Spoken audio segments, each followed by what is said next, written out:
عليكم ورحمة الله وبركاته. الحمد لله نحمده ونستعينه ونستغفره ونؤمن به ونتوكل عليه ونعوذ بالله من شرور أنفسنا ومن سيئات أعمالنا. من يهده الله فلا مضل له ومن يضلله فلا هادي له. ونشهد أن لا إله إلا الله وحده لا شريك له. ونشهد أن سيدنا وسندنا وحبيبنا وحبيب ربنا وطبيبنا وطبيب قلوبنا ومولانا محمدا عبده ورسوله أرسله الله إلى كافة الناس بشيرا ونذيرا وداعيا إلى الله بإذنه وسراجا منيرا. أما بعد فقد قال الله تعالى في كلامه المجيد والفرقان الحميد: أعوذ بالله من الشيطان الرجيم. بسم الله الرحمن الرحيم. إن عدة الشهور عند الله 12 شهرا في كتاب الله يوم خلق السماوات والأرض منها 4 حرم. وقال رسول الله صلى الله عليه وسلم: من أحب سنتي فقد أحبني ومن أحبني كان معي في الجنة، أو كما قال رسول الله صلى الله عليه وسلم. صدق الله مولانا العظيم وصدق رسوله النبي الكريم، ونحن على ذلك من الشاهدين والشاكرين، والحمد لله رب العالمين. সকলেই একবার মুহাব্বতের সাথে দুরূদ ইব্রাহিমি পড়ি। اللهم صل على محمد وعلى آل محمد كما صليت على إبراهيم وعلى آل إبراهيم إنك حميد مجيد. اللهم بارك على محمد وعلى آل محمد كما باركت على إبراهيم وعلى آل إبراهيم إنك حميد مجيد. অত্র এলাকার দিন দরদি ইসলাম প্রিয় ভাই বোনদের প্রিয় দ্বীনি শিক্ষা প্রতিষ্ঠান মাদ্রাসা আবু যর গিফারি রাদিয়াল্লাহু তাআলা আনহু এর বার্ষিক ওয়াজ মাহফিলের সম্মানিত সভাপতি হযরত উলামায়ে কেরাম, আইম্মায়ে মাসাজিদ, খুতাবায়ে ইযম, সামনে উপবিষ্ট আমার অত্যন্ত শ্রদ্ধাভাজন দিনদার, পরহেজগার, আল্লাহ প্রেমিক, রসুল প্রেমিক, উলামা প্রেমিক, ধর্মপ্রাণ ভাই ও বন্ধুগণ, পর্দার অন্তরালে আমার মাতৃতুল্য ভগ্নিতুল্য মা ও বোনেরা, আমরা যারা আজকের এই মাহফিলে উপস্থিত আছি, প্রতিটি মানুষ কমবেশি আমরা অবগত আছি যে বর্তমান আমরা যেই জগতে বসবাস করছি, বাস্তবিক অর্থে আমরা একজনও এই জগতের বাসিন্দা নই। আমাদের আসল বাড়ি, আসল ঠিকানা এই দুনিয়ার জগৎ নয়। কারণ কিছুদিন আগেও তো আমরা এই জগতে ছিলাম না, আবার কিছুদিন পরেও কিন্তু আমরা এই জগতে থাকব না। যেহেতু এক সময় ছিলাম না, আবার এক সময় থাকবও না, অতএব বোঝা গেল এই দুনিয়ার জগৎ এটা আমাদের কারোরই আসল ঠিকানা নয়। সঙ্গত কারণেই প্রশ্ন জাগে, তাহলে আমাদের আসল ঠিকানা কোথায়? যদি সংক্ষেপে বলি তাহলে আমাদের আসল ঠিকানার নাম জান্নাত। বলেন, আমাদের আসল ঠিকানার নাম কি? জান্নাত আমাদের আসল ঠিকানা। কেন? কারণ আল্লাহ রব্বুল আলামিন আমাদের আব্বাজান হযরতে আদম আলাইহিস সালাম এবং আমাদের সকলের আম্মাজান হযরতে হাওয়া আলাইহাস সালাম, আমাদের আব্বা আম্মাকে সৃষ্টি করে আল্লাহ রব্বুল আলামিন যেই বাড়িতে তাদেরকে বসবাস করতে দিয়েছিলেন ওই বাড়িটির নাম জান্নাত। জোরে বলেন, জান্নাত। তো আব্বা আম্মার বাড়ি যেটা হয়, সন্তানের আসল বাড়ি সেটাই হয়। এই দুনিয়াতে তো আমরা এভাবেই বলে থাকি, ঢাকা শহরে জন্ম, ঢাকা শহরে কয়েকটা বাড়ি করে জীবনটা ঢাকা শহরে কাটালাম।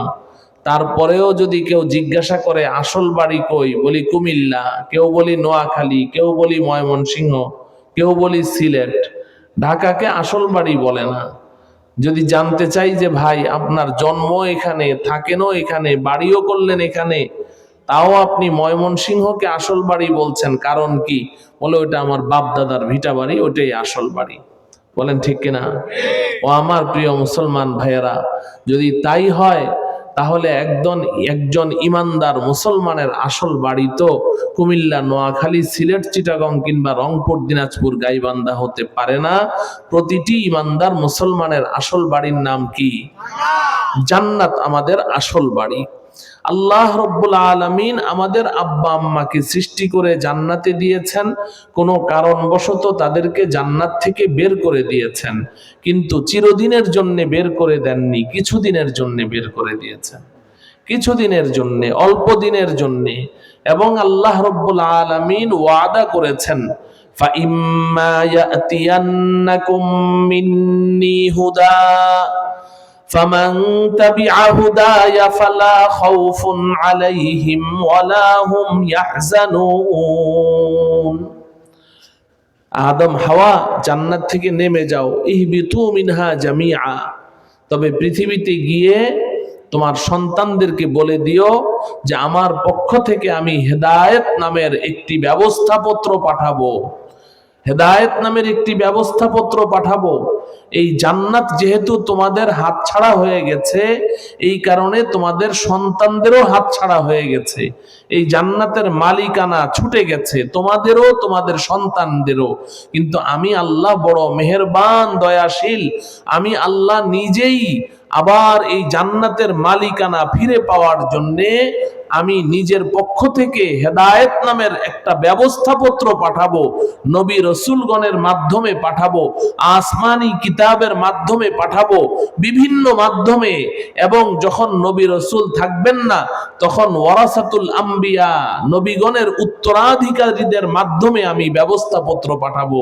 তোমার সন্তানদের মধ্যে যারা এই ব্যবস্থাপত্র গ্রহণ করবে এবং ওই ব্যবস্থাপত্র নিয়ে হাসরের ময়দানে আমার আদালতের কাঠগড়ায় হাজিরি দিবে, আমি আল্লাহ ওয়াদা করছি, ফালা খাউফুন আলাইহিম ওয়ালা হুম ইয়াহজানুন, তাদের কোনো ডর নেই, ভয় নেই, কোনো টেনশন নেই। আমি আল্লাহ জান্নাতের মালিকানা আবার তোমার ওই সন্তানদের হাতে ফেরত দিয়ে দিব। মুহতারাম হাজিরিন, অতএব সংক্ষিপ্ত কথা, কথা খুব বেশি নয়, কাজ দরকার, আমল দরকার। আমরা এখন কথা বেশি বলি, কথা বেশি শুনি, কিন্তু আমল করি না। আমাদের বাপ দাদারা জানতেন কম, মানতেন বেশি। আমরা জানি বেশি, মানি কম। আমাদের জানাজানির কোনো অভাব নাই, সবাই পণ্ডিত, সবাই বলে আলেম, সবাই আলেম। আলেম হওয়ার জন্য এখন মাদ্রাসায় পড়া লাগে না, চিল্লা লাগাইলে বলে আলেম হয়ে যায়, চিল্লা লাগাইলে বলে আলেম হয়ে যায়। তো এখন তো জানাজানির অভাব নাই, এখন কিসের অভাব? কথা বলেন, মানার অভাব, মানার অভাব।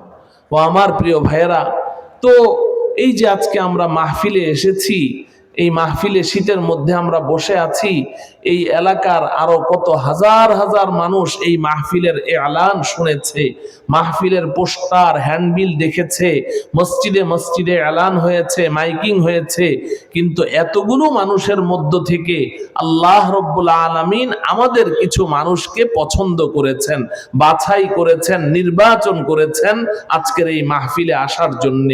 আমরা নিজেরা এসেছি না আল্লাহ এনেছেন? কোনো সন্দেহ আছে কি? কোনো সন্দেহ নেই।